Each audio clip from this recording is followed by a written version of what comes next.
Hello everyone, welcome to my channel. In this video I'm going to show you how to reset idle control on Toyota Camry 2010 and 11. Okay, first thing you need to do is on the ignition for 3 seconds. When you on it for 3 seconds, off it fully for 5 seconds.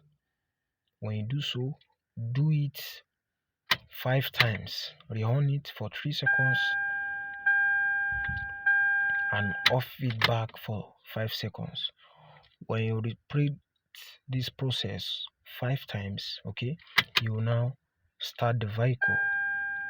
This is the third time. This is the fourth time, 3 seconds. This is the fourth time, 5 seconds. This is the fifth time.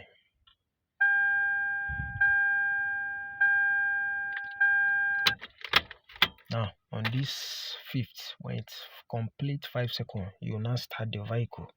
The idle control will set itself automatically.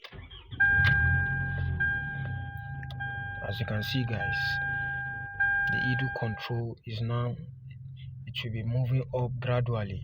As you can see, it's moving upward gradually. As you can see guys, that is how to reset your idle control throttle body. Thank you for watching. Kindly subscribe to this channel and stay new updates for my new video. Thank you.